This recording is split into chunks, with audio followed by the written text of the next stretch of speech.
السلام علیکم ورحمۃ اللہ وبرکاتہ۔ جی ناظرین، ہم نے پہلے ویڈیو میں زکوٰۃ کے بارے میں سیکھنے کی کوشش کی تھی کہ زکوٰۃ کب فرض ہوئی، زکوٰۃ کا انکار کرنا کیسا، زکوٰۃ کو زکوٰۃ کیوں کہتے ہیں، زکوٰۃ کی تعریف کیا ہے، اور بھی بہت کچھ۔ تو اگر ابھی تک آپ نے ہمارے پہلے ویڈیو کو نہیں دیکھا ہے تو ڈسکرپشن میں لنک موجود ہے، وہاں جا کر ہمارے پہلے ویڈیو کو ضرور دیکھ لیں۔ آج ہم کیا سیکھنے والے ہیں؟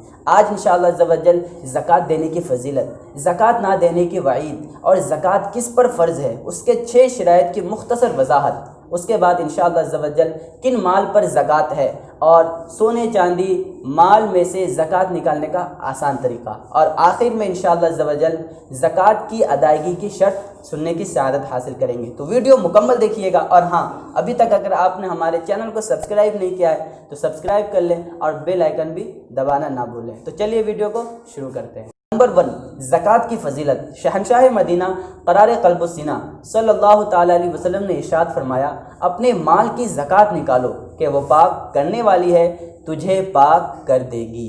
نمبر 2، زکوٰۃ نہ دینے کی وعید۔ ایک مقام پر نبی جی کریم صلی اللہ تعالیٰ علیہ وسلم نے ارشاد فرمایا، زکوٰۃ نہ دینے والا قیامت کے دن جہنم میں ہوگا۔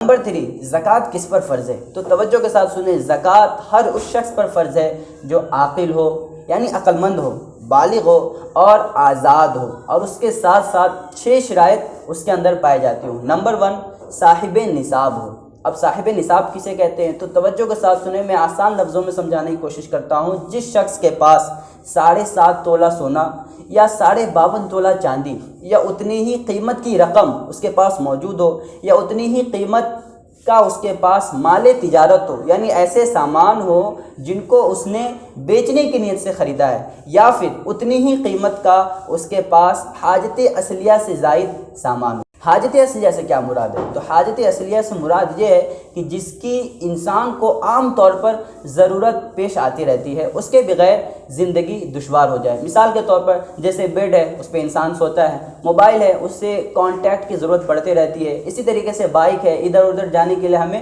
بائک کی ضرورت ہے۔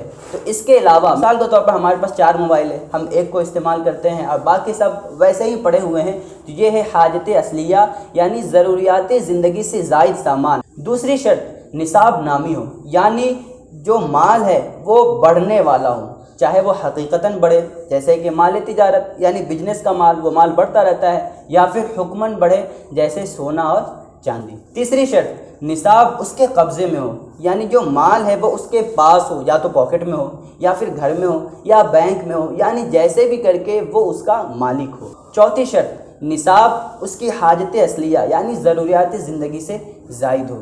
حاجت اصلیہ کی میں نے وضاحت کر دی، اس کے علاوہ اگر نصاب ہے تو اس پر زکوٰۃ فرض ہوگی۔ پانچویں شرط، نصاب قرض سے فارغ ہو، یعنی مثال کے طور پر 28,000 ہمارے پاس ہے اور 28,000 پر زکوٰۃ بھی فرض ہے۔ اگر قرض بھی ہے اور قرض اتنا ہے کہ اگر وہ قرض ادا کر دے گا تو وہ صاحب نصاب نہیں رہے گا، تو اس پر زکوٰۃ فرض نہیں۔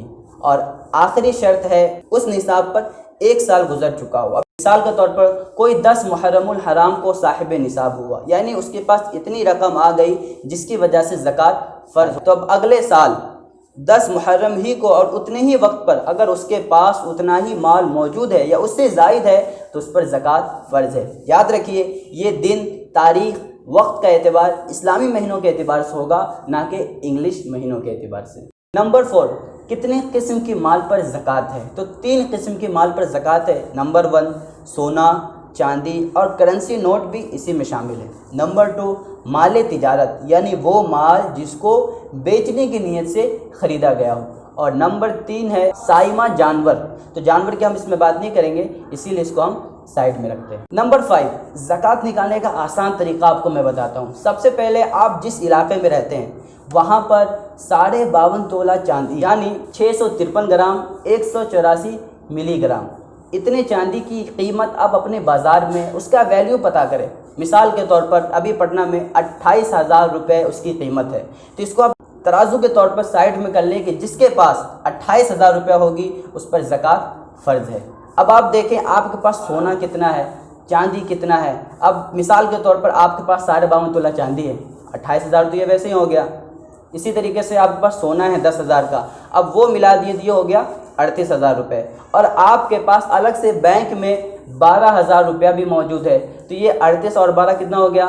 50,000 آپ کے پاس ہو گیا۔ اب آپ دیکھیں آپ کے پاس مال تجارت بھی ہے، یعنی کچھ ایسے مال بھی ہے جن کو آپ نے بیچنے کی نیت سے خریدا ہے، اس کو دیکھیں کہ اگر اس کو ہم بیچنے کے لیے جائیں گے تو وہ کتنے میں بکے گا۔ مثال کے طور پر وہ 30,000 کا مال ہے تو یہ 80,000 ہو گیا۔ اب آپ دیکھیں آپ کے پاس حاجت اصلیہ سے زائد کیا کیا سامان ہے، جو سامان ہے اس کی قیمت معلوم کریں کہ اگر ابھی اس کو بیچا جائے تو اس کی رقم کیا بنے گی۔ مثال کے طور پر وہ 20,000 ہے تو یہ پورا ملا کر 1,00,000 روپیہ ہو گیا۔ اب آپ دیکھیں 1,00,000 روپیہ آپ کے پاس ہے، 1,00,000 روپیہ آپ کے پاس ہے، اور 10,000 مثال کے طور پر قرض بھی ہے۔ ایسا بھی ہوتا ہے کہ قرض بھی ہے، تو جو 10,000 روپیہ قرض ہے اس کو آپ مائنس کر دیں، یعنی 90,000 روپیہ بچا۔ اب زکوٰۃ کیسے نکالیں؟ زکوٰۃ کیسے نکالیں؟ تو جو 90,000 روپیہ آپ کے پاس ہے آپ اس کو 40 سے یعنی 40 سے ڈیوائڈ کر دیں، جتنا نتیجہ آئے گا وہی آپ کو زکوٰۃ کے طور پر شرعی فقیر کو دینا ہے۔ امید کرتا ہوں آپ سمجھ گئے ہوں گے۔ اگر آپ نہیں سمجھے تو ویڈیو پھر سے دیکھ لیجئے، تب بھی سمجھ میں نہ آئے تو آپ کمنٹ میں ہم سے پوچھیے، انشاءاللہ عز و جل بتانے کی کوشش کی جائے گی۔ اور نمبر 6 لاسٹ میں زکوٰۃ کی ادائیگی کی شرط، اس میں 2 شرطیں، توجہ کے ساتھ سنیں۔ نمبر 1 نیت، اس زکوٰۃ دیتے وقت نیت کا ہونا ضروری ہے۔ مثال کے طور پر کسی نے زکوٰۃ تو دے دیا لیکن اس نے نیت نہیں کی تو زکوٰۃ ادا نہیں ہوگی۔ ہاں اگر اس نے زکوٰۃ ہی کی نیت سے پہلے ہی مال کو الگ کر دیا تھا اور دیتے وقت اس کی نیت نہیں تھی تو زکوٰۃ ادا ہو جائے گی، لیکن پہلے بھی اس نے الگ نہیں کیا اور دیتے وقت بھی نیت نہیں کی تو اس میں بھی 2 صورت ہے۔ جس کو اس نے مال دیا ہے اس کے پاس مال موجود ہے تو دینے والا نیت کر لے، زکوٰۃ ادا ہو جائے گی، اور اگر اس نے مال خرچ کر دیا ہے اب اس کی نیت کرنے سے زکوٰۃ ادا نہیں ہوگی بلکہ وہ صدقہ ہو جائے گا، اس کو زکوٰۃ پھر سے نکالنی پڑے گی۔ اور دوسری شرط ہے مستحق، یعنی زکوٰۃ کا مال ہمیں مستحق تک پہنچانا ہے، جو شرعی فقیر ہے اسے دینے سے ہی زکوٰۃ ادا ہوگی۔